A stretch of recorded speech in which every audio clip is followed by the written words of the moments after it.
an absolute pleasure and honour to be here this afternoon at WORLDZ. What a privilege it is. I'm from a beautiful part of the world called Coffs Harbour. It's about halfway between Sydney and Brisbane. And something funny happened to me recently. I was in hospital, and you don't usually have things that are funny when you're in hospital, but this was funny. I was lying in bed, and you know when you're in hospital, there's a curtain between you and the person next to you, but the curtain's never quite long enough? I could actually see this kid next to me, and he had this big smile on his face, and I thought to myself, whatever drugs he's on, I want to get on him because it looks like he was having a good time. And I hear the nurse walk in. The nurse walks in, and she pulls the sheets back, and I hear her yell at the top of her lungs, "Oh my God, that's terrible, what happened?" And I hear this little boy with this innocent voice say, "Oh, it's okay, nurse. I was riding my motorbike, and I was cruising around the bush, and as I went around the corner, I fell off, and this stick got jammed right up into my leg." He said, "But it's okay, it could be worse." The nurse says, "It could be worse." "What do you mean it could be worse? You've got a stick in your leg, you're going to be on crutches, not going to be able to swimming. What do you mean it could possibly be worse?" And this little kid with a cheeky little grin on his face says, "Nurse, I promise you it could be worse. The stick could have got you in the balls." And I can just imagine the father saying to the son on the way to the hospital, "Hey son, quit your whinging, the stick could have got you in the balls," and straight away you'd shut up. Can you imagine if you thought about that every day? Like I was in traffic this morning on the way here and we got stuck and I thought, far out, this traffic is killing me. And then straight away I thought, don't have a stick in my balls. So life's not too bad. I was in Vietnam last week and it was 110 degrees with humidity 85%. I was getting frustrated because I was hot and sweaty and I thought, hang on a minute, don't have a stick in my balls. Life's not too bad. And I think there are two types of people in this world. There are people that live above the line and there are people that live below the line. Optimists, pessimists, I like calling them victims and navigators. And I love this story. There's a father, he has two boys and they're twins. One lives above the line, one lives below the line. When they're 8, they get to Christmas time and they open their Santa sacks. The first one opens it up and it's a Nintendo and he gets frustrated because it's run on batteries. Then he opens this really cool remote control car and he's angry because he wants a real car, not a remote control car. So all these amazing toys that he gets to open up, he gets frustrated with because he doesn't want them because he's a pessimist. This other guy here, the navigator, he's looking into his Santa sack and it's full of horse poo. And he's digging the horse poo out and he's just throwing this poo everywhere with a massive grin on his face. And the father says, "What are you doing?" He said, "Dad, there's got to be a pony in here somewhere." It's all about how we look at things as opposed to what the things we're looking at that really determine the outcome. I love that saying, adversity does not define you, but how you deal with your adversity does. I've been able to experience some great things. I've traveled all around the world. I've spoken to troops in Iraq. I've spoken to the 9/11 victims and their families. I've been lucky enough to work with the New York Mets, the Toronto Blue Jays, the San Diego Padres in the Major League Baseball world. But the one thing that has given me so much joy is when you can give back to somebody as opposed to take from the world. I was on a speaking tour a little while back and I received a phone call in regards to this little boy. His name's Kai. The phone call was from a lady by the name of Kylie. She said to me, "Michael, I'm calling in regards to a little boy. His name's Kai. He's been diagnosed with cancer." She said to me, "Unfortunately, Kai has been transferred from the oncology ward to the palliative care unit. This little boy has less than 2 weeks to live. And his one last dying wish is to meet you."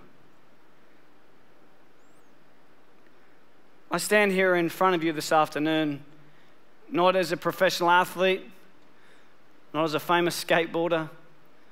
I don't have a big company. I don't have millions of dollars. I'm not an entrepreneur. I don't have a big list. I don't make lots of money. I stand here in front of you as a man that's faced my fair share of adversities.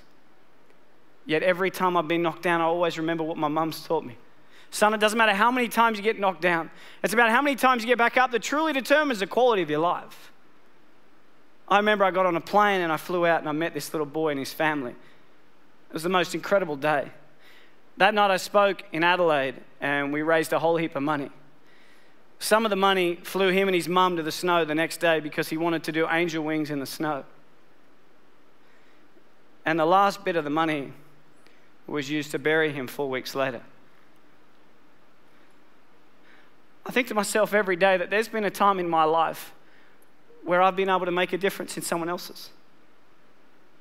Too often we get out of bed and we strive for this thing that we call success. We strive for the perception of what success is. We want the big car, we want the fancy house, we want the money, we want the clothes, we want the jewelry. But can you imagine if we look at success not about the materialistic possessions that we can take from this world, but rather what we can give back to this world that makes it a better place than what we found it? We arrive in this world with nothing. And I don't care how big your superannuation is or how big your bank balance is, when you leave, you ain't taking it with you. The more that we can realize that life is about getting out of bed every single day and knowing in our hearts that we can make a difference in someone else's life, in my opinion, that's when we truly become successful. That's when we truly begin to live life. I love the saying, I cried when I didn't get a new pair of shoes until I saw a boy that had no feet. Sometimes we need to compare our adversities and our challenges and our pain and our suffering to others for us to realize how lucky we are to have what we have. I know that everybody in this room has a story to tell. Everybody's faced pain and suffering. But it's about how we deal with that suffering that allows us to live a remarkable journey. My life began when I was 11 months of age. I was taken to the hospital with my mum. And my sister had an ear infection. And as we were leaving, I'm much more of a hugger, don't really do the handshake thing. And I give the doctor a big hug, and his knee brushes my stomach, and he thinks that doesn't feel right. That afternoon, I'm flown to Sydney Hospital. The following morning, I was diagnosed with an incurable cancer of the central nervous system called neuroblastoma stage 4. Doctor said, no chance of survival, take your boy home and allow him to live the next few months with his family because there's nothing that we can do. But like everybody in this room, we all have choices, and the choices that we make each and every day can reshape and remold and redefine our future. My mum asked one question. I don't want to know what the chances are of my son dying is. I just want to know what the chances are of my son surviving is. The doctors gave me a 96% death rate. They said, go home. But my mum looked at my glass being 4% full and not 96% empty. I started chemo on my first birthday. My chemotherapy cycle was 9 days on, 3 days off, 9 days on, 3 days off. Not for weeks, not for months, but for years. I was on that same cycle until my 4th birthday when a doctor came in and said, Kerry, we're sorry, the treatment's no longer doing the job. We need to go into surgery. I went into surgery. 6 hours later, the doctors came out and said, we didn't get it all. There's now nothing we can do. My father and my 3 older sisters were flown from Coffs Harbour down to say goodbye. But the next day, a doctor came in from America. He said, we're trialing a drug. It's called DTIC. Never been trialed on humans before, only on animals. We're going to trial it on 25 kids. And I truly believe that outside of love, hope is the most powerful word in the English dictionary. This instilled hope into our lives. We started this drug 9 a.m. Tuesday morning. Within 24 hours, we were all transferred from the oncology ward to the burns unit. The after effects of this drug were so bad that we were completely covered from head to toe in blisters. What they would do is they would lie us in baths full of ice, trying to prevent our brains from frying. Within 1 month, 20 out of the 25 kids had passed away. Within 90 days, 24 out of the 25 kids were dead. My mum, she would sit there and she would watch a doctor come in and zip up a body bag and wheel them out because of the same drug that she chose to put me on. I say to people all around the world that I'm one of the lucky ones. But I never say I'm one of the lucky ones because I'm still alive. I say I'm one of the lucky ones because I wasn't my mum. My mum had it tough. She had to make a choice to inject the drug into a child that has killed everybody that had ever taken it. I was on that drug until my 7th birthday. Until one day I was finally allowed to go home. The doctor said to my mum, your son, he will never go to school, he will never play sport, he'll be a housebound baby, and if he reaches his teenage years, it'll be a miracle. But we believed in miracles. And my mum wanted my dreams to come true. When I was lying in hospital, as you can see in the pictures, I had to have the needle in my head. And my mum bought me a Velcro glove and a Velcro ball. And she'd sit at the end of the bed and she'd lob the ball to me. I'd catch it and I'd throw it back. Till she gets further and further away until eventually I said to her, I have a dream, and that dream is to one day play baseball in America. And people laughed at me. Nobody in your life will tell you what you can do. They'll only ever tell you what you can't do. My dream was to play baseball in America, and I wanted to do everything in my power to make sure that happened. And there was a lot of hiccups along the way. A lot of hiccups. I had my first heart attack when I was 12. I had glandular fever. I had bacterial meningitis. But people kept telling me I wouldn't do it. So it made me work really hard to make sure I could do it. And at the age of 15, I was lucky enough to make the Australian under-16 baseball team and come to America to play baseball and get a chance to achieve my dreams. I played over, thank you very much. I played over here when I was 15, 16, 17. When I was 17, I was down in Texas playing baseball, and a scout came up to me and said, Mike, you're definitely not the biggest, clearly, and nor are you the strongest, but the passion you bring to this team is something we want to reach in and grab. I was lucky enough at the age of 17 to sign a contract and live in America and play baseball. But as you know, life is like a roller coaster. You can get to a pinnacle point in your life and it can get taken away from you in a heartbeat. At the age of 18, I was playing baseball in Phoenix, Arizona. I slid into a base at second, and I woke up 3 days later. And at the age of 18, I suffered my career-ending heart attack, and I was sent home. I was a depressed boy. I thought life wasn't fair. When I got home, I did a TV show on Australian Stories. It's been viewed by over 4 million people around the world. And I got a job in one of the most boring industries on the planet. I got a job in banking, no disrespect to anybody in finance. But this guy, day 3, tall old guy came in. He said to me, Michael, I'm Tom, I'm the CEO, let's have a chat. I had no idea what CEO stood for, but I just went in there and listened. And as we were walking past, someone said, he's the boss's boss's boss's boss. And I thought, he's rich, I need to impress him. So I went in there and he asked me the dumbest question ever. He said, Michael, where do you see yourself in 5 years' time? I had no idea where I was going to be on a Friday night. And that's really all I cared about and who I was hanging out with. I had no idea where I was going to be in 5 years' time. But my mum, she always taught me, son, shoot for the moon, and if you miss, you'll end up in the stars. So I said to him, Tom, in 5 years' time, I'm going to take your job. He hated me. Don't ever say that to your boss, okay? They do not like you when you say that. But within 12 months, I was the youngest bank manager in Australia. Within 2 years, youngest area manager. 3 years, youngest state manager. Within the 4th year of being with this company, I was the youngest national sales development manager for one of the largest companies in the world. At the age of 23, I had 600 staff, had 120 banks around Australia and New Zealand. I made lots of money. I lived in $1 million house, had a $100,000 sports car, wore the Armani suits and the Rolex, and I reported directly to my mate Tom. I was one step away from taking his job. I remember Friday afternoons, he'd say, how are your numbers? And I'd say, how's your superannuation looking? Because I wanted to take his job. But one day, I received a phone call that changed my life forever. My mum and dad separated, and I invested the money that my mum received from the settlement. And unfortunately, that was about 2 months before the GFC hit, and I lost everything. And I couldn't take care of my mum, so I had to put her in a trailer. I got really sick. I got taken to hospital. I had bacterial meningitis, had fluid on the brain. And then I had a stroke down the right-hand side of my body. And I would pray every night, but I wouldn't wake up in the morning. I just wanted God to take me. But I kept waking up every morning. And I realized all I need to do is give back to the world. It's not about what you take, it's about what you give. I thought the saying was the more you give, the more you shall receive, but that saying is wrong. The saying should be the more you give expecting nothing in return, the more you shall receive. So I thought I need to do something for this world where these people are never ever going to be able to give me anything back. So I went to this place.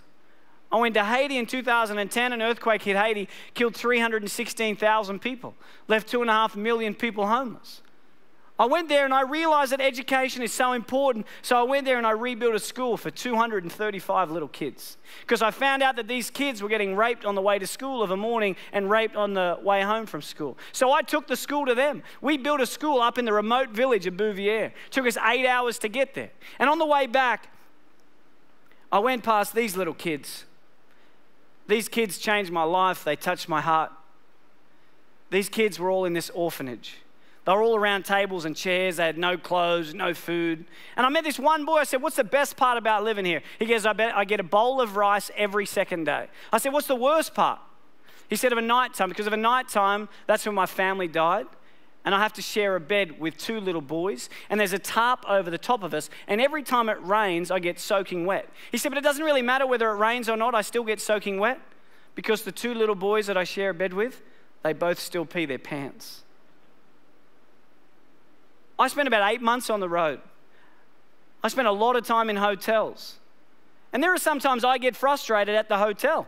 I walk in and I think to myself, why do I need 16 pillows? I don't need 16 pillows, I need one. And then you go to get in the bed and you think the cleaner thinks that you are a cardboard cutout because they tuck the sheets in so flipping tight that you can't bloom and well get in there. So you rip the pillows off, rip the sheets off just so you can get into bed. And he's not whinging that he's getting peed on. He's pumped because he gets a bowl of rice every second day. I came back to Australia, I raised a whole heap of money, and I went back to Haiti in 2013. I rebuilt the orphanage from the ground up. And my wife and I, unfortunately, due to my health challenges, we can't have kids. But I'm very proud to say I'm the parent of 25 of the most cutest, beautiful, brightest little black babies in Haiti. I get to look after them 365 days a year. I think there are too many charities in the world that take so much. My charity, Frontier Projects, is every cent gets sent. I wanted every last little dime to be able to go to these kids, and that's the greatest thing that I could do for someone else. I think that I went to Haiti because I wanted to do something for somebody that would never be able to return the favor. And I tell you, these kids have brought more joy, more satisfaction, and more happiness to my life than I could ever imagine. Last year, I was fortunate enough to be in a position to be able to do something for the most inspirational, the most influential, and the most loving person I've ever met, and that was my mum. On June 16 last year, I was lucky enough to put a pink ribbon on a door to a brand new home. And I got a chance to buy my mum a brand new house. To be able to give back to someone that has sacrificed so much for me is without a doubt the greatest gift. And I know I have a mortgage that comes out every single week and it makes me have to work until I'm 100 so I can pay it back. But every time that mortgage comes out, it puts a smile on my face knowing that I've been able to help her. And when I was 7, I heard through the curtains the doctor say to my mum, he will never go to sport, he will never play baseball, he will never ever go to school, and if he reaches his teenage years, it'll be a miracle. And my mum, she walked out, and I said to her as if I didn't hear, what did the doctor say? And she said, everything's going to be okay, son. When I was 12, I had a heart attack, and the doctor said to my mum, he will never play sport again. She walked out, and I said, what did he say? And she said, everything's going to be okay, son. And earlier this year, I finally got a chance to return the favor. Unfortunately, earlier this year, the doctors found 4 tumors in my throat. I've never seen my wife cry so much in all my life. The doctor said to me, Michael, we're sorry, but tomorrow's not guaranteed. You need to slow down. But that's one thing we all have in common, because no one's guaranteed. I think that life is not about the amount of days that you live on this earth, but it's about what you fit into those days that allows you to live a remarkable life. And I remember driving home, and she called me, my mum, and she said, Mike, what'd the doctor say? And I said to her, Mum, everything's going to be okay. Every one of us, every single day, is blessed with the air that we breathe, the opportunities that we have. And I challenge you every single day to get out of bed and do something that your future self will be proud of. It's been an honor and a privilege for me to be able to come here and share a bit of my journey. Unfortunately, I'm on the 10 o'clock flight to Perth, so I won't be around tomorrow. But it's been a real privilege. God bless you all, and thank you so much. Take care. Thank you very much. Thank you all very much. That's very kind.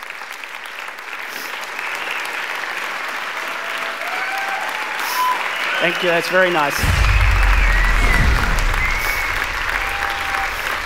Thank you all very much.